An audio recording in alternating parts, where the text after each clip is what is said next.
My name is Dr. Lucas Merrill.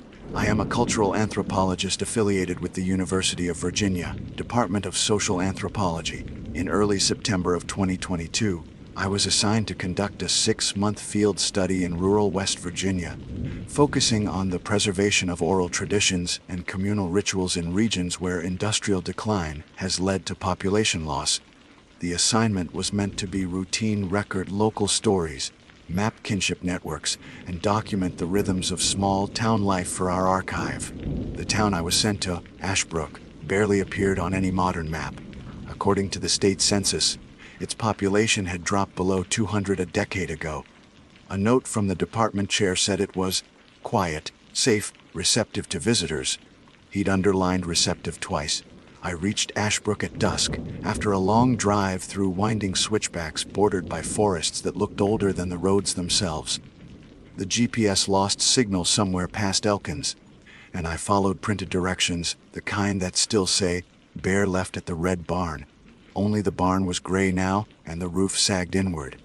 The light faded faster than I expected. Clouds rolled over the ridges, swallowing the last of the sun. The town appeared without warning. A short stretch of storefronts, a courthouse with boarded windows, a single streetlight that buzzed weakly over cracked asphalt. I slowed the car, half expecting someone to step out and wave. No one did. A sign at the roadside said H. Broke EST, 1873 in faded paint. Beneath it, someone had etched new words with a knife, due easty. I parked outside what my contact had told me was the only inn still operating, the Ashbrook Motor Lodge. Its sign flickered between letters, leaving only Arog Mutar legible.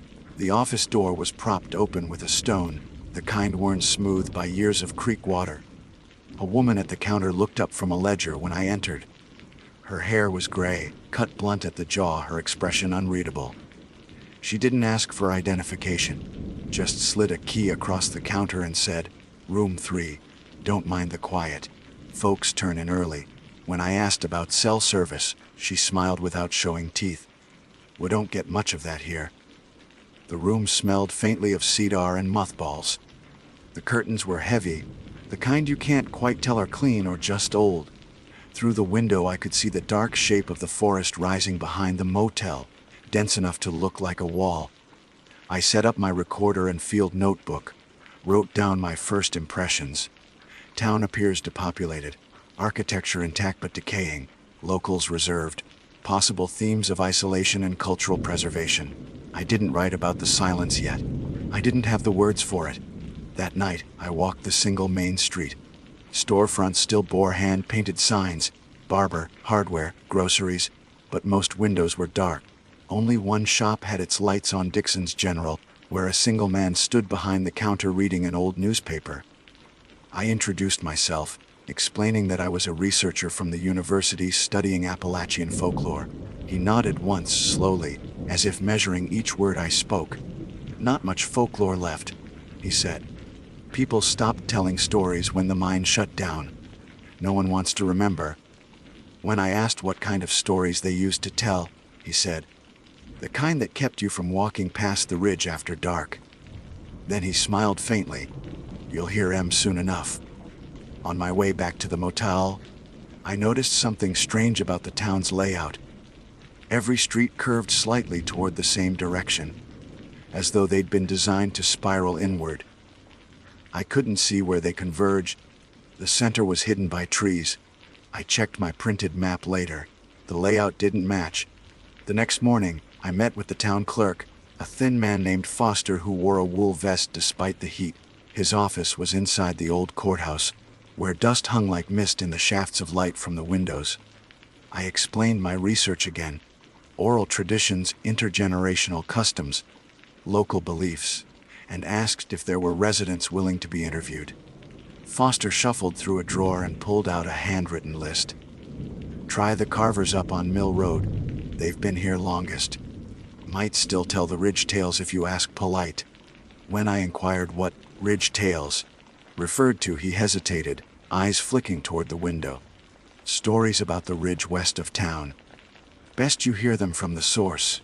I thanked him, though something about the way he returned to his papers felt like a dismissal.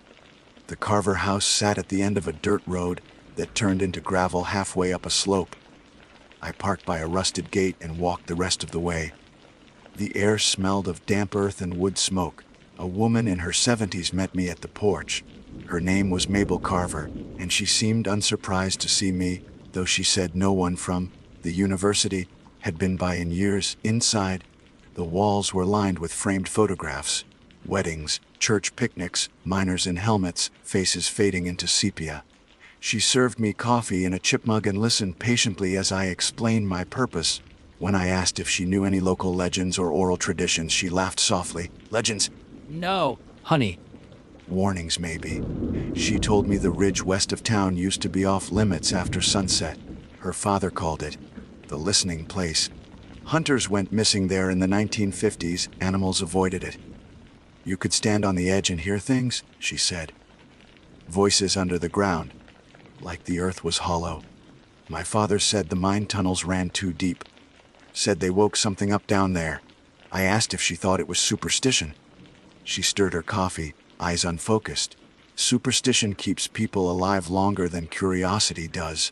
Before I left, she pressed a small object into my hand, a flat stone carved with a circular mark, almost like a spiral. You'll see this carved into the trees by the old shaft, she said. Don't go past it. They used to call it the stop mark. Back at the motel, I cataloged her story in my field notes, tagging it under ritual symbols and protective folklore. But the spiral carved into the stone unsettled me. It matched the pattern I'd noticed in the town's streets. When I traced it on paper, I realized each line curved inward, never outward, as though drawing something toward the center. That evening, I drove toward the ridge. The road narrowed, hemmed in by trees that leaned close overhead. Birds went silent as I climbed. About a mile in, I found the first carving, a spiral etched into a tree trunk, filled with dark resin. It was identical to Mabel's stone. I parked and walked a little farther, until I saw the old mine entrance, a black opening framed by rotted beams. DMJAR, Cape UT, sign half buried in leaves. The ground near it was uneven, as though something beneath had shifted. I stood there listening. The wind moved through the trees, but beneath it, I thought I heard something else, a low, rhythmic hum, faint as breath. My field recorder picked it up when I played it back later, though it was hard to tell if the sound was mechanical or organic. I wrote, possible ventilation from abandoned shaft, to verify. That night, I woke around 3:00 a.m. to what I thought was knocking on the door. When I sat up, the sound stopped outside. The streetlight flickered once, twice, then went out completely. Through the curtains, I could see the faint glow of something on the hill behind the motel, a thin line of light tracing the ridge, curving like a spiral. I stepped outside, barefoot, notebook still in hand. The air was cold, the sky moonless. The glow pulsed once, then faded. When I looked back at the motel office, the stone that had been holding the door open earlier was gone. Inside my room, I found it resting on the desk beside my recorder. The same carved spiral faced upward. I told myself it was a prank. Small towns have ways of testing outsiders. But when I turned the recorder back on, there was a brief sound before the static. 3 soft knocks, exactly matching the one heard at the door. I played it again. The knocks were followed by a faint voice, low enough to make me question if it was there at all. The words weren't clear, but the rhythm was unmistakable. It was counting. 2, 3. The voice on the recorder stopped after 3 counts. Then nothing. No wind, no static, only the thin mechanical whine of the tape spinning in a room too still. I sat there with my pen hovering above the page, realizing my hand was shaking. Field training tells you to record anomalies, not interpret them. I wrote unexplained knocking. Possible auditory pareidolia. It sounded academic enough to make it less absurd. Outside, the motel's corridor was empty. The manager's office door was now shut, though light leaked through the gap at the bottom. I considered knocking, then thought of the sound on my tape and changed my mind. Instead, I walked toward the end of the hallway, where the EXT sign buzzed faintly. The plastic casing had melted slightly around the edges, as if from heat. When I stepped outside, the air felt heavier, thicker. Fog had rolled down from the ridge, filling the town like water in a basin. Street lamps were gone now, drowned in white. I could see only the outlines of nearby buildings. The diner, the courthouse, the motionless shapes of cars that hadn't moved since I arrived. The spiral of light I'd seen earlier was gone, but the ridge still glowed faintly, as if reflecting light from nowhere. I told myself it might be gas from the old mine, phosphorescence, something explainable. I wanted data, not superstition. I switched on my field recorder again and described the conditions aloud. My own voice sounded strange, dampened, almost swallowed by the air. A few minutes later, when I played it back, I could hear another voice speaking under mine, out of sync, repeating only fragments. Ridge 3. I shut it off. I didn't sleep the rest of the night. Around 4, a noise came from the woods behind the motel. Steady, deliberate crunches of someone walking through brush. I went to the window, expecting maybe an animal. The fog made distance meaningless. Everything was soft, edged, shapes bleeding into one another. But there, between the trunks, something moved a bright. Not fast, just pacing. When I blinked, it was gone. By dawn, or what counted as dawn under gray cloud, I'd convinced myself to resume work. Fear only deepens if you stop to feed it. So I drove toward the ridge again, this time intending to map the mine entrances properly. The road was slick, half washed out from old rain. The radio in the car only caught static until, for 2 seconds, a voice cut through. Stay where you are. Then silence. The first shaft looked different in daylight, smaller, somehow shallower, as if the earth had swallowed part of it overnight. Around the entrance, I found several more carved spirals in the trees, but one was new, fresh wood exposed, sap still sticky. Someone had carved it recently. I took a photo for documentation and marked GPS coordinates, though the signal flickered in and out. Then I heard the humming again. Not wind, not machinery. It came from beneath my feet, low and rhythmic, like air being drawn through lungs too large to see. I knelt, held the recorder close to the ground, and listened. The pitch rose slightly when I exhaled, dropped when I held my breath. The earth was matching me. That was when I realized the soil beneath my boots was warm. I backed away slowly, heart hammering. The rational part of me clung to geology, mine ventilation, trapped methane, heat exchange. But the rhythm was wrong. Breathing stops when you step back. This didn't, it followed. By the time I reached the car, the hum had become faint again. Still, I kept glancing at the rearview mirror all the way down to town, half expecting to see someone walking behind the vehicle. Back at the motel, the manager wasn't in the office. A note on the counter read, "Haute bisik, chic. The phone was dead, no dial tone. I wrote my observations by hand instead, each line shorter than the last. Around 8 p.m., I decided to make a controlled experiment. If the spiral symbol functioned as some form of boundary marker, as Mabel had implied, I wanted to test its effect on the sound. I took her carved stone, placed it beside the recorder, and set the device running near the motel window while I stepped outside. At first there was nothing. Then a knock, 1, 2, 3, came from inside the room. When I returned, the stone had shifted an inch closer to the recorder. The knocks were on the new tape too, louder this time. Beneath them, the faintest breath of a voice murmured, 4.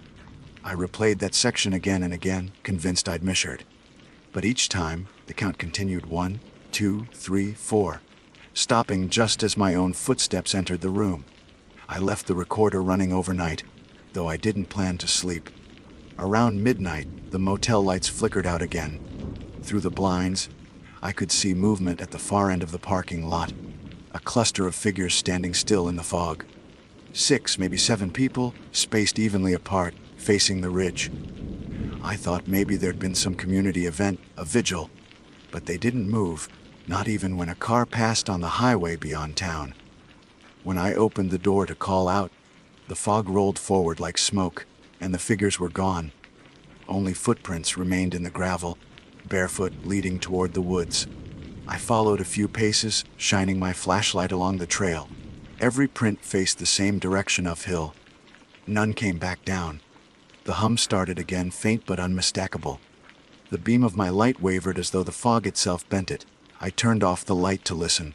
What replaced the hum was worse, a whispering so low it seemed to vibrate inside my chest. Words too slow to understand, syllables drawn out until they became something between sound and pulse. I forced myself back to the room, locked the door, and sat against it until the whispers stopped. At some point, exhaustion won. I must have dozed, because when I opened my eyes, gray light leaked through the curtains. The recorder's battery light was blinking red. I rewound the tape. The first few minutes were empty, just my own breathing. Then came the knocking again, followed by counting 1, 2, 3, 4, 5. The voice was clearer now, male, but not my own. Between each number was a pause long enough to make me think it had ended, only for the next to come softer, closer. The final word wasn't a number. It was my name. Lucas. The tape clicked off. I left the motel an hour later, intending to find anyone awake in town. The fog had lifted slightly, revealing more of the main street than before. I noticed new carvings on the telephone poles, spirals again, some overlapping, as if etched in haste. Dixon's General was open, lights spilling onto the sidewalk. When I entered, the man behind the counter looked startled, like he hadn't expected customers. I played him a short clip from the recorder. He listened without expression, then turned the volume all the way down and said quietly, "You shouldn't have brought that back with you." "What is it?" I asked. He shook his head. "Not what. Where. Everything that breathes in Ashbrook belongs to the Ridge sooner or later." I asked if he meant the mine. "Call it what you like," he said, "but don't go counting anymore. That's how it learns your rhythm." I tried to ask more, but he stepped out from behind the counter and opened the door as if to usher me out. "You've got till nightfall. After that, you'll start seeing the ones that went before." Outside, the air was heavy again. My watch read noon, but the sun never broke through the cloud. I drove toward the highway, thinking leaving, but every turn I took brought me back to the same intersection by the courthouse. The roads all curved inward, no matter which direction I started. By late afternoon I was circling town for the third time, gas gauge dropping. Every route bent toward the ridge, like the entire place had been built around a single unseen center of gravity. I parked near the courthouse, stepped out, and walked straight down the main street with my compass in hand. The needle spun gently, never settling. And then I heard it, counting again, carried on the wind. 1, 2, 3, 5. It was coming from the ridge. I left the car idling by the courthouse, telling myself the sound of the engine might anchor me if the town tried to fold in on itself again.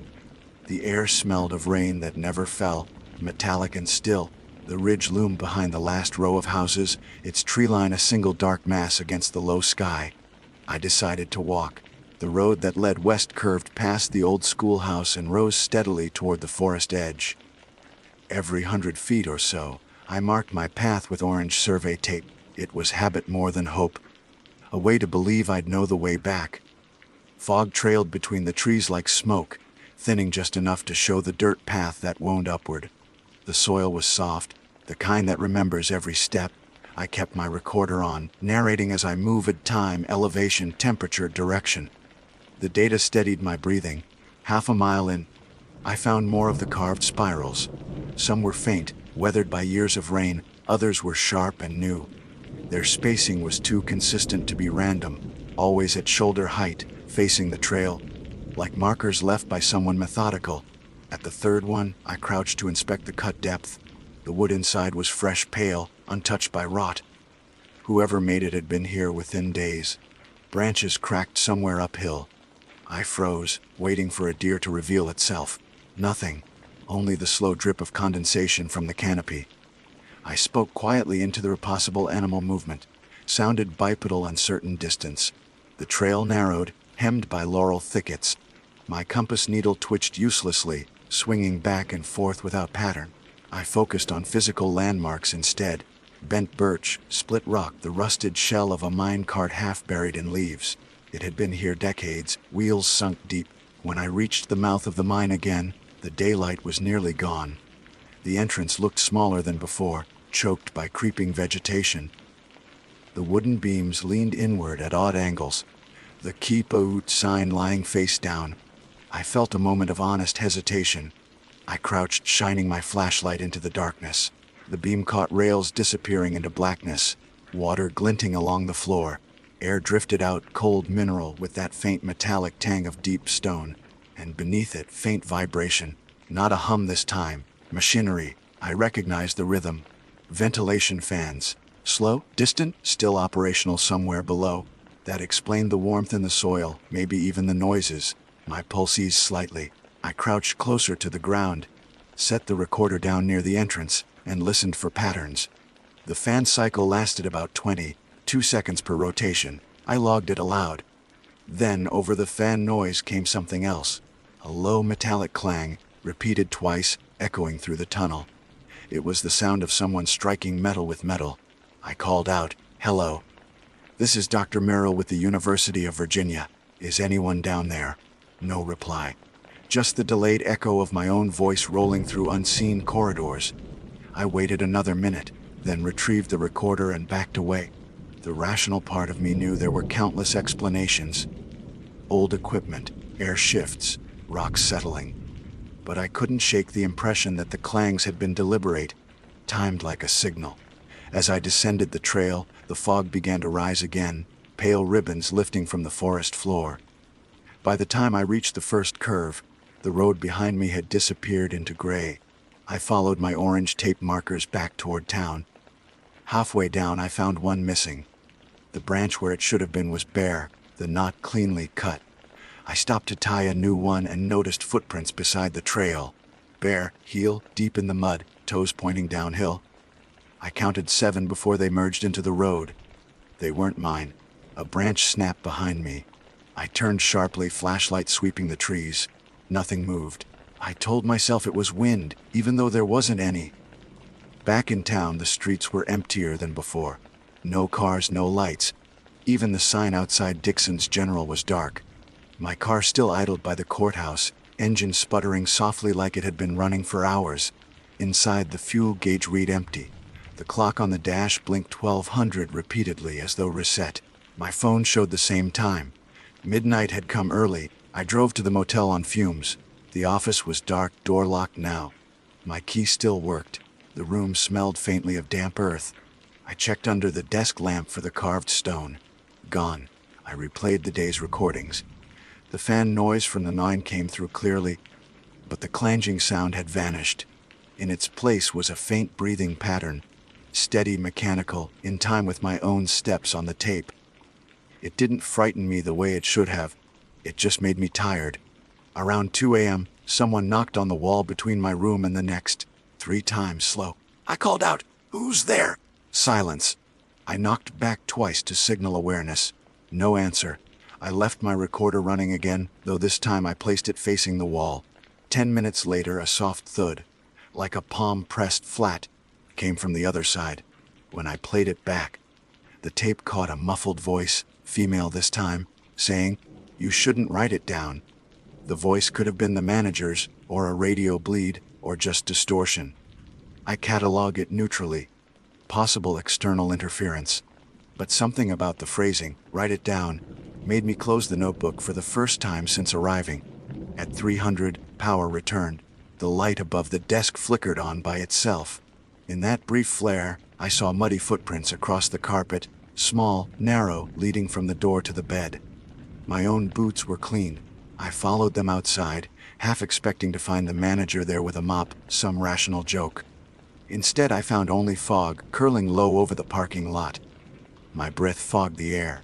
Somewhere out in the trees, the ventilation fans droned again, slow and deep. I returned inside and washed my hands twice before touching the notebook. The prints had dried into the fibers of the carpet, permanent. At dawn, I drove to the Carver house to confront the one person who had spoken plainly since I arrived. Her porch was empty, door ajar. Inside, the air was cold. Coffee sat on the stove, still warm, though the house looked otherwise abandoned. On the kitchen table lay a folded note. "If it starts counting again, don't answer." I searched the rooms. Bed unmade, closets open, but found no one. Outside, near the edge of the yard, a shallow trench ran through the dirt toward the woods.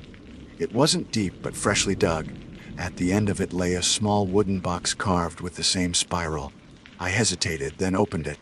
Inside was a tape recorder identical to mine. Its reel had stopped halfway through, tangled tape exposed. On its label someone had written Reggie 3 in marker. I played it back in my car. The first minute was silence. Then came the same rhythmic hum, followed by a man's voice I didn't recognize. He spoke calmly, like dictating notes. Ashbrook Settlement, Preliminary Survey, evening August 1987, 35 years earlier. He continued describing the ridge, the carvings, the spiral layout of streets. Then midway through the audio distorted. His breathing quickened.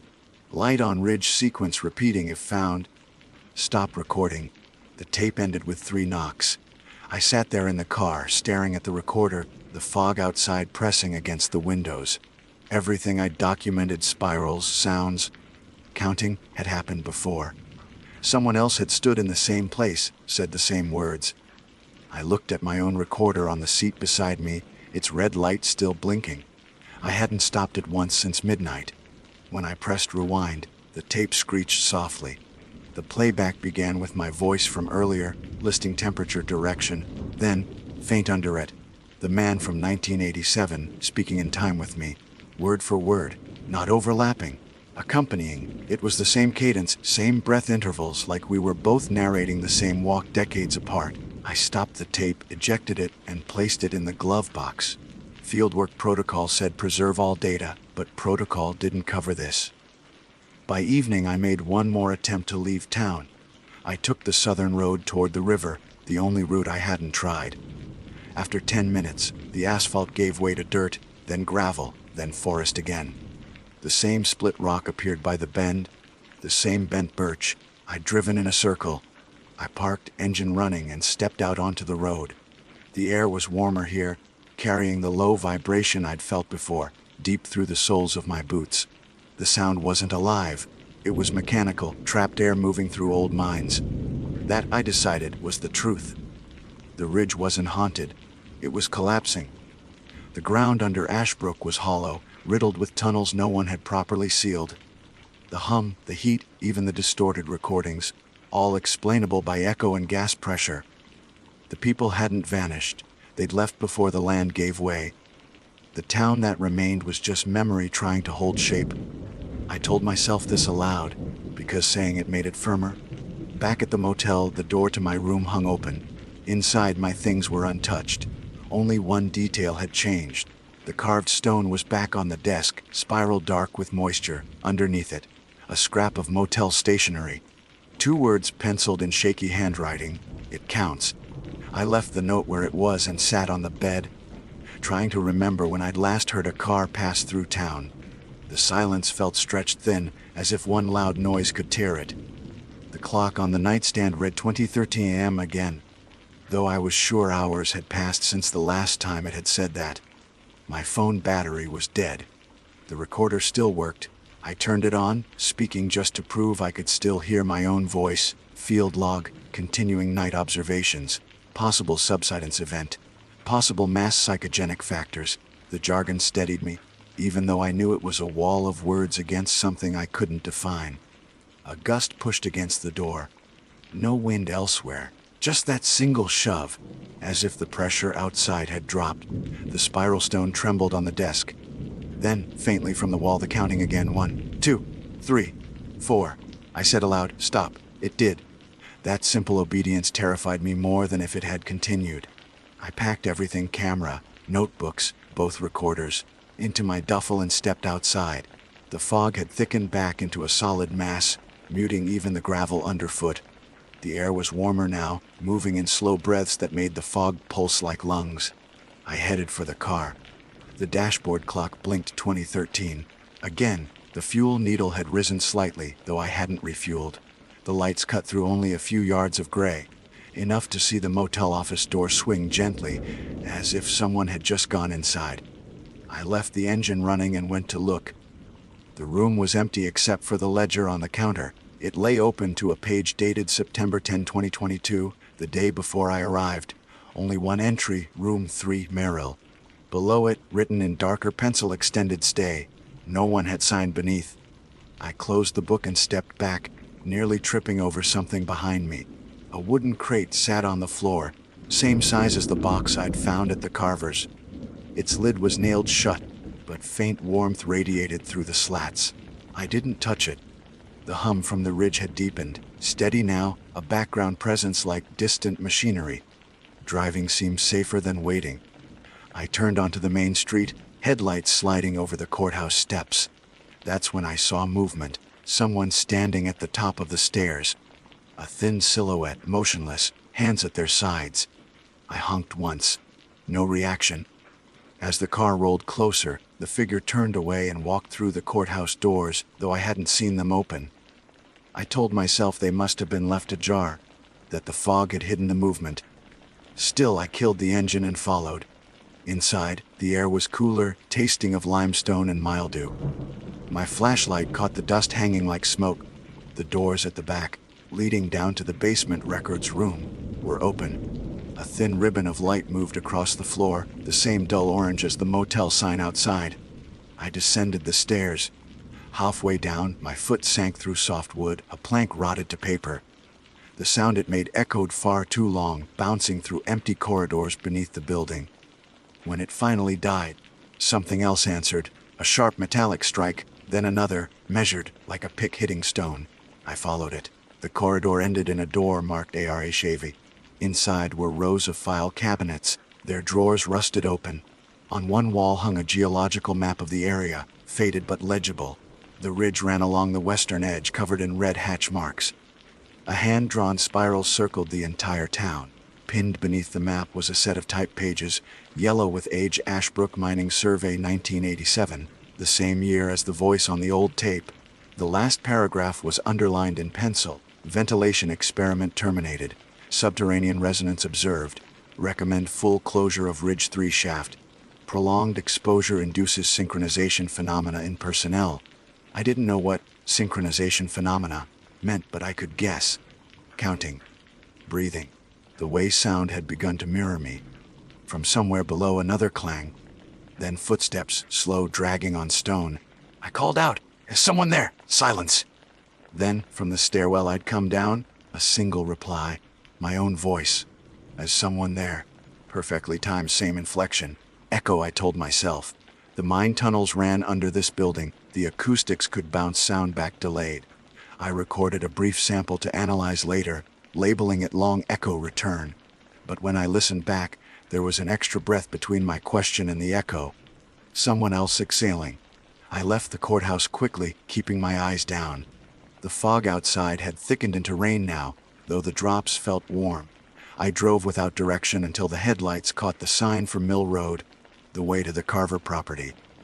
The road was slick, mud pulling at the tires. Halfway up the hill, the beam of my light struck movement again, a man in a reflective vest, waving both arms. Relief shot through me. Someone from the county, maybe a safety inspector. I stopped the car and rolled down the window. "You with the mine?" He stepped closer. The vest was filthy, the reflective tape dull. His face was gray with dust, eyes unfocused, as if he hadn't slept in years. When he spoke, his voice rasped through the rain. "You shouldn't drive that way. Road's gone. Gone. Saved in." Ridge took it back. I asked if he needed help, if others were down there. He only shook his head. "Turn around, doctor." Before I could ask how he knew my name, lightning flashed brief. Blue. And he wasn't there anymore. Just an empty road and the marks of my own tire tracks looping ahead. I drove backward until I reached level ground, breathing through clenched teeth. Every theory I had was unraveling. Gas pockets, stress, fatigue. None explained the missing footprints or the way my name kept surfacing. Back at the motel, the power was out again. I left the headlights on, casting a narrow cone across the parking lot. The fog thickened at the edges of that light, swirling like it was trying to form shapes. I forced myself to speak into the recorder one more time. Field note: phenomena consistent with infrasound exposure. Recommend immediate evacuation and geological assessment. My voice broke halfway through. Assessment. Something moved at the edge of the light. First one figure, then several, walking in slow unison. Their outlines were familiar: the clerk's bobbed hair, Dixon's slumped shoulders, maybe even Mabel's stooped frame. But their steps were wrong, too synchronized. each footfall matching the hum from the ridge. They stopped about 10 yards from the car. The rain hissed against metal. No one spoke. I tried the horn again. Nothing. Then softly, they began to count. 1, 2, 3, 4. The sound wasn't from their mouths. It came from the ground, vibrating up through the tires, through the chassis, into my chest. I pressed the accelerator. The car didn't move. Engine revved, wheels spun, but the gravel clung like mud. The counting reached 5, 6. I turned the wheel hard, backed the car over the curb, and gunned it toward the main road. The figures didn't follow. The sound faded once I cleared the last building, replaced by the whine of the overworked engine. At the first bend, I stopped.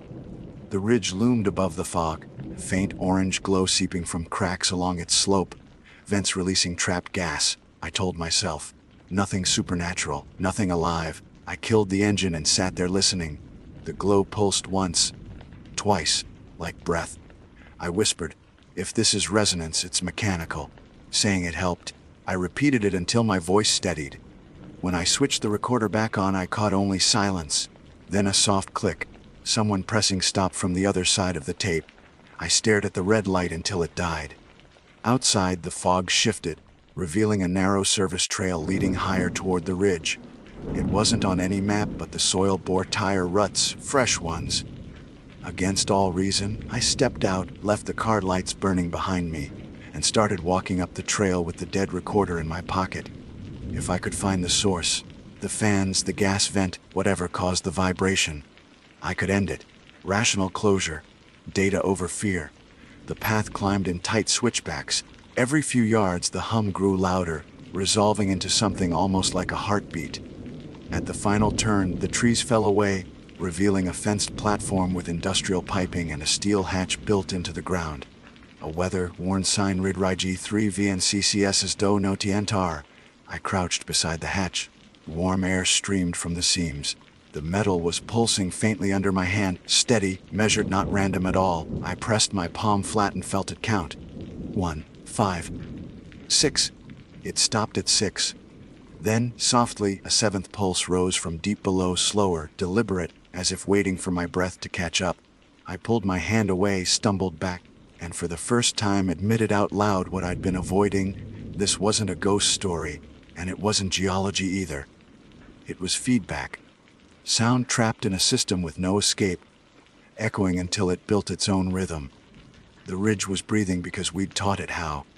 The ridge wind rose suddenly, lifting grit against my face. I stepped back from the vent hatch, blinking through dust and half-light. The glow that had leaked from the seams dimmed, replaced by a steady tremor underfoot.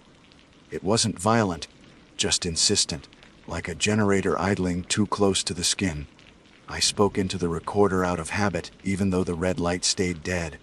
Ventilation continues. Structural integrity uncertain. My voice came back to me thin and warped, flattened by the hum. Downhill, the fog had thinned enough to reveal a scatter of porch lights along the edge of town. Too few. Whole blocks were black. It hit me that Ashbrook wasn't sleeping. It was emptying itself. A metallic crack split the air behind me. The hatch shifted, releasing a hot breath of air that smelled like rust and river stones. I crouched, peered into the seam, saw only darkness and a faint rhythm of reflected light. Fans, maybe. Still turning somewhere deep. Something clanged again farther along the ridge. I swept my flashlight that way and caught a flash of orange cloth. For an instant I thought it was the man in the vest again, but the fabric didn't move. It was a flag torn, tied to a rebar stake driven into the slope. When I reached it, I saw the letters stenciled faintly across the fabric. CRVY, Radio 3, Parper Y off Devo off Manes 1987. The date jolt as the tape. The flag's edges were frayed but not sun-bleached. Someone had placed it here recently, as if retracing the old line. The hum deepened into a groan, the hillside shifting beneath the topsoil. A trickle of pebbles slid past my boots.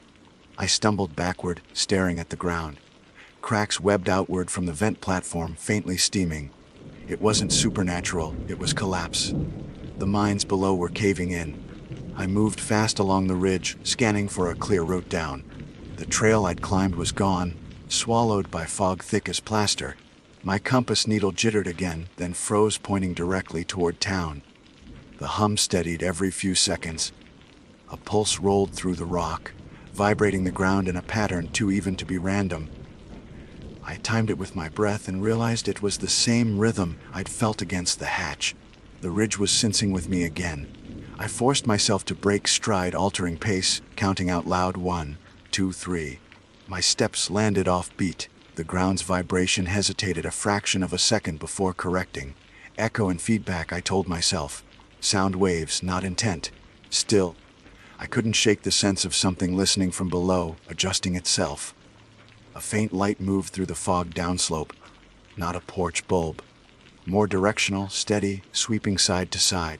I blinked, realizing it was a flashlight. Then another. Voices drifted up, muffled but human. Dr. Merrill.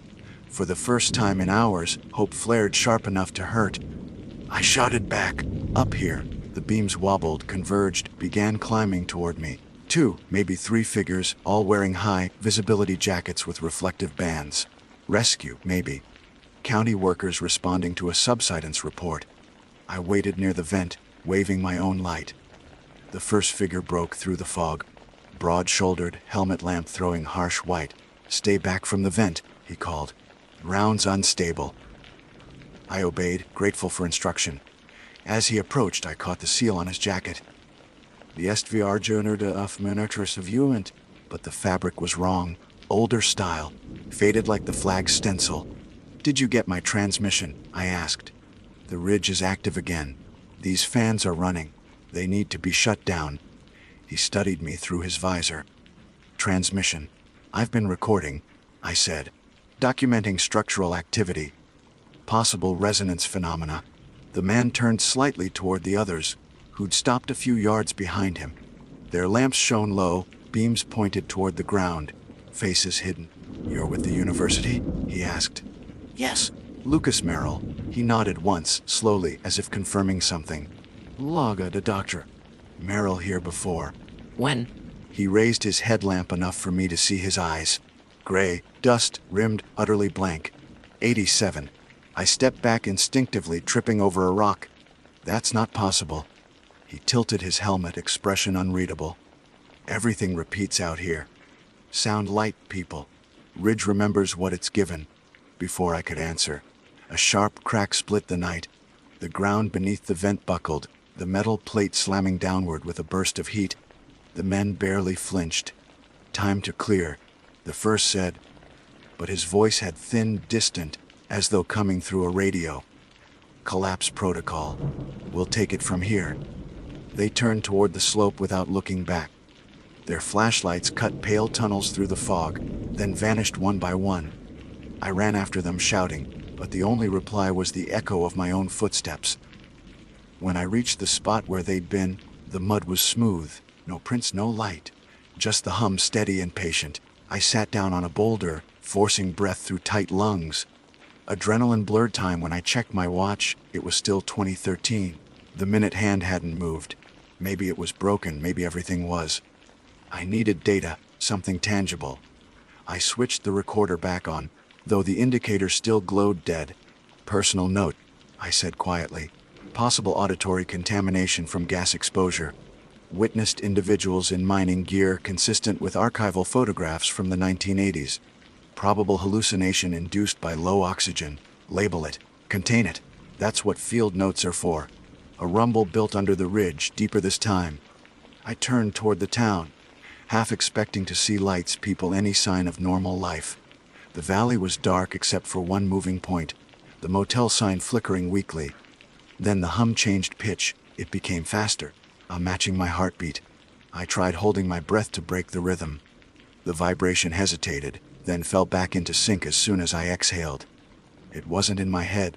The soil itself was breathing with me again. Gas, pressure, feedback loop, keep it rational. I stumbled downhill, aiming for the highway turnoff. The fog pressed closer, visibility collapsing to arm's length. Branches whipped my shoulders, roots slid beneath my boots. Somewhere to my right, water rushed through a culvert, carrying the same pulsing beat. The sound followed me all the way to the car. Inside, I slammed the door and turned the key. The engine caught instantly, Too fast, too loud, headlights flaring white across the trees. I reversed onto the road, tires spitting mud, then drove hard toward town. Every turn looked wrong. Buildings appeared out of order, streets curved where they hadn't before. When I reached the courthouse, the clock tower above it glowed faintly orange. I didn't remember it being lit. I parked beneath and got out, the hum still rising from the pavement. The courthouse door was open again. Inside, the stairwell leading to the basement shone with that same light from the ridge vents. It wasn't supernatural. The mine network connected directly under the building. The light was just gas flare reflection. It had to be. Still, I couldn't make myself go down again. Instead, I stood on the steps and recorded one final log entry. This is Dr. Lucas Merrill, field date unknown. Confirmed that the Ashbrook mine system remains active despite closure order. Ventilation malfunction causing acoustic resonance across subsurface voids. Recommend immediate federal assessment. Behind me, the town creaked. Boards settling, or something deeper shifting. The air thickened, warm enough that breath no longer steamed. When I stopped speaking, the recorder clicked off on its own. A heartbeat later, another click sounded from the fog, an answering device. Then the counting began again, low, steady, spreading through the ground like current. 1, 2, 3, 4. I pressed my palms to my ears, whispered, "It's just the fans, just the fans." 5, 6. The courthouse lights flickered and died, leaving only the ridge glowing faintly behind the town like the ember of a coal vein that refuses to go out. I backed down the steps toward the car, but the vibration didn't fade this time. It followed me, steady, constant, mechanical, and alive only in the way machinery can be alive. At the edge of town, I stopped and looked back. The fog had swallowed the buildings again, leaving only their outlines, houses, telephone poles, the faint reflection of the motel sign sputtering its final letters. Bog Modar. I turned off the engine to listen one last time.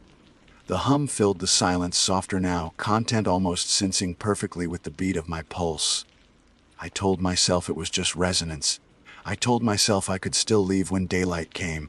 But the clock on the dash still read 2:13. When the dash clock blinked again, 2:13, I realized it wasn't measuring time, it was marking a pattern. Every time the ridge pulsed, the numbers flickered once, as if the circuit itself were catching the rhythm. I sat there with my hands on the wheel, feeling each vibration pass through the chassis into bone. The hum was quieter now, almost gentle, the way an engine sounds after you've stopped noticing it. But it wasn't constant. It paused exactly long enough to let silence in. 6 seconds, always 6. I forced myself to speak into the recorder, though its power light had long died. Time distortion persists, possibly a neurological artifact. No visual confirmation of sunrise. Environmental feedback continues. Saying it aloud kept me tethered. Field notes over panic. Data over dread. A movement in the mirror caught my eye. Someone was standing halfway down Main Street, a small shape framed by the fog. Too small for an adult, maybe a child, barefoot, wearing something white that hung loose to the knees. I called out, voice muffled by glass. The figure didn't react. When I stepped out, the night folded tighter around the buildings. The hum steadied again, counting under the skin of the ground. The figure started walking, slowly in the direction of the ridge. "Hey," I said, following.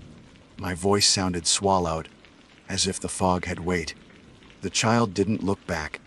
I could just make out dark hair and bare shoulders. The trail of footprints it left gleamed faintly wet on the asphalt, but when I shined my flashlight down, the beam bent, literally curved, like the air itself was refracting. I blinked and the figure was gone. The footprints stopped in the middle of the street. I crouched to touch one. The pavement was warm. That's when I heard the radio crackle from inside the car. I hadn't turned it on. The speakers hissed with static, then a voice broke through, faint, flattened by compression. "Merrill, copy." I lunged for the door, grabbed the receiver. "This is Dr. Merrill, Ashbrook Township, requesting immediate contact." "Who is this?" Static. Then, "Ridge activity confirmed. Evacuate." The voice distorted, pitched upward, then fell back into the hum. I twisted the volume dial. The message repeated, same pauses, same warble, exactly the same. Not live. A loop, I listened 3 times before noticing that each repetition lagged half a second behind the ridge's vibration until the two synced perfectly, a recorded warning echoing itself forever. I slammed the radio off. The silence that followed wasn't quiet. It was heavy, electric. The streetlights flickered on, all at once. Their cones of light cut clean through the fog, forming a line that pointed uphill. The ridge. The same direction the child had gone. I could have driven. I didn't. Some part of me needed to understand before I left, if leaving was even possible. So I walked, staying in the glow of each lamp. The town was different now. Storefronts that had been boarded up earlier gaped open. Some windows were lit from within. Inside Dixon's General, shelves were fully stocked again. A fresh newspaper sat folded on the counter. Headline reading Me Vent Faels Oende Two Misangi. The date was August 17, 1987. I left it where it lay. Past the courthouse, the air grew thick with that mineral smell again. The hum was closer, pulsing through metal railings and street signs. I could feel it in my teeth. When I reached the edge of town, I saw movement ahead. More people, dozens this time, standing on the slope in loose formation, all facing the ridge. Their bodies swayed slightly, perfectly in time. I stayed in the shadows watching. No one spoke. No one seemed to breathe. At the far end of the line, the woman from the motel turned her head toward me. Her mouth moved, but no sound came. She raised one arm slowly, palm open toward the ridge, and the others mirrored her. The ground answered. A single, long vibration rolled through the valley, strong enough to make the streetlights flicker. Then the hum stopped completely. The silence was worse. Every instinct screamed to run, but silence is data too. I waited. Then, underfoot, the counting started again. Not through the ground this time, through me. A pulse behind my ribs, timed perfectly, 6 beats and pause. I whispered, "Stop." The pulse faltered. From the ridge, faint light spilled upward, flickering orange-white. Heat brushed my face, and the smell of burnt iron spread through the fog. It wasn't breath anymore. It was exhaust. I realized what the collapse must have done. Trapped air, compressed gas, pressure moving through kilometers of tunnels, finding rhythm against the rock. A feedback circuit between machine and mountain. The people hadn't disappeared, they'd built it, maintained it, maybe even worshipped its pattern long enough to become part of it. The hum started again, faster now. Lights flickered down the ridge like a fuse burning. I shouted, "You need to move." It's giving way. No one turned. Their bodies stayed in motion, swaying gently, eyes blank. Maybe they were never there. Maybe they'd been echoes all along. The ridge shuddered once, twice. The light grew, bursting through cracks in the hillside like molten veins. I staggered backward, heat pushing at my chest. The first roar sounded like a freight train, the air venting through collapsed tunnels. I dove behind a concrete barrier as the slope lit up fully, fire pouring upward, fog turning to steam. When the sound finally began to die, I crawled out. Half the ridge was glowing. The figures were gone. The streetlights flickered again and shut off, one by one. I looked down at my watch, 2:13. The clock on the car dashboard blinked to the same number. My breath came fast, uneven, but the ground beneath me was still. No hum, no pulse. I almost laughed, relief and disbelief mixing until they were the same thing. I turned the key. The car engine sputtered once, then caught. The radio stayed silent this time. As I rolled down Main Street, fog swallowed everything behind me. Houses, signs, the motel, all dissolving back into the dark. When I reached the highway junction, the air cleared suddenly. For the first time in what felt like days, I saw stars. I slowed, almost afraid to look at the clock, 27:13. It hadn't changed. I drove another mile, then another. Still 2013. Finally, I pulled over. The road ahead was empty, mountains black against the horizon. The world felt paused. Even the wind had stopped. I checked the recorder. The reel had advanced exactly 6 seconds since the last entry. 6 seconds recorded, repeating forever. I pressed play.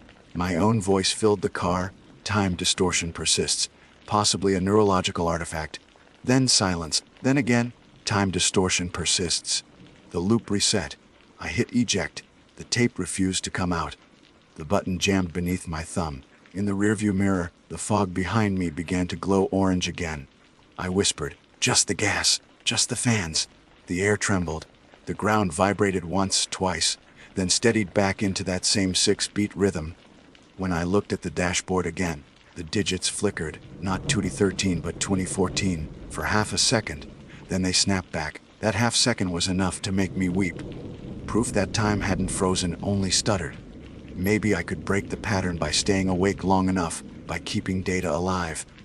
I wiped my face, started the engine again, and spoke into the dead recorder anyway, continuing observations. The ridge system may still be active, but the sequence can be broken. The sound of my own voice steadied me, just like it had all along. I drove north, keeping my eyes on the next turn, telling myself that at some point there had to be another town, another light, something outside this loop. The hum followed softly beneath the tires, rhythmic, steady, 6 beats and pause. 6 beats and pause. I drove faster. The road stretched ahead unbending and wrong. The same cracked guardrail appeared every mile, same bullet holes, same cluster of sumach at its base. The fog thinned and thickened in intervals that felt timed. I kept the wheel steady, repeating coordinates into the dead recorder, though I knew they weren't changing.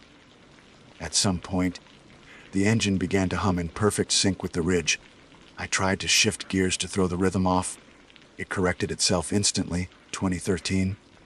I couldn't remember when I'd last eaten. My hands were slick on the wheel. The leather felt soft as skin. The air inside the car had gone warm and still, carrying that faint metallic tang I'd first noticed at the mine entrance. I switched the headlights off. For a second, pure dark. Then the faint orange glow ahead, pulsing like a beacon. Not fire, not dawn, just the ridge breathing again. I said into the recorder. No change in time reading. Road appears to repeat approximately every 1.7 miles. Environmental illumination persists. I am continuing forward. The words steadied me even as I said them. That was what the job had trained me for. To describe, not feel. I drove another circuit before the road curved unexpectedly into a clearing. A new shape stood there. A wooden sign freshly painted. SHBROKEST 1873. Due east I. I'd come full circle. The car's fuel light had been on for hours, but the needle hadn't dropped below a quarter. Time wasn't the only thing frozen. I turned off the ignition and stepped out. The night air hit me thick with the scent of wet stone and ash. The ground still trembled faintly beneath my boots, but not enough to unsteady me. I followed the vibration through the center of town. Buildings that had burned minutes or years ago stood intact again. The courthouse windows glowed from within inside. Dust motes drifted in perfect stillness, caught in light that had no source. The geological map still hung on the wall, red hatch marks marking the ridge. The pencil spiral had grown darker, thicker, drawn over and over until it cut through the paper. I touched the edge of the map. Warm, behind me the sound of a chair scraping. I turned. A man sat at the clerk's desk, same wool vest, same narrow shoulders. Foster. His head bowed over a ledger. Foster, I said quietly. He didn't look up. We'll keep records, he murmured. That's all we can do. Of what? Repetition. You came. You left. You come again. All of us. He turned a page, the motion slow, deliberate. You're better at writing it down than most. I stared. How long has it been looping? He smiled faintly. You tell us. Outside, the ridge rumbled again. The sound had lost its menace. It was almost domestic now, like a boiler cycling through its pressure. Foster didn't flinch. Can it stop? I asked. He shrugged. It likes your voice. I left him there, the ledger still open, and stepped back into the street. The motel sign flickered to life again. Bromo car. The same stone sat on the counter. Spiral freshly carved, darker than before. In my room, the recorder lay where I'd dropped it. Its reel had stopped mid-turn. When I pressed play, the tape whirred, then produced a sound I knew too well, my own breath, slow, controlled. Then, this is Dr. Lucas Merrill. Time distortion persists, possibly a neurological artifact. It was my latest entry. Already recorded. I stopped it, rewound a few seconds, pressed play again.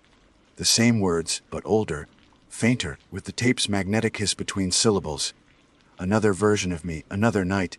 I replayed it until I could mouth the timing exactly, breath for breath. Each time the same. Each time slightly more tired. A noise at the door. 3 soft knocks. I said nothing. A pause, then a fourth. I closed my eyes. "Stop," I whispered. The knock ceased instantly. The silence that followed was absolute. Even the ridge had gone still. For the first time since arriving, no vibration underfoot, no mechanical breath in the distance. Just a hollow quiet that felt wrong in its purity. I should have felt relief. Instead, I felt weight, like the pause between inhaling and exhaling when you've gone too long without air. Then came the first knock again. 1. I counted along helplessly. 3, 5, 6.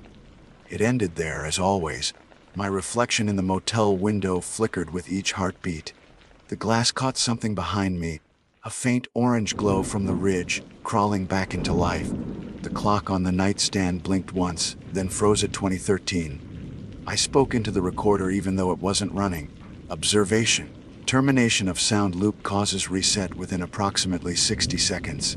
Repetition may be the mechanism keeping structure intact. If the pattern breaks, town collapses. That was the only hypothesis that fit. The hum wasn't haunting, it was maintenance.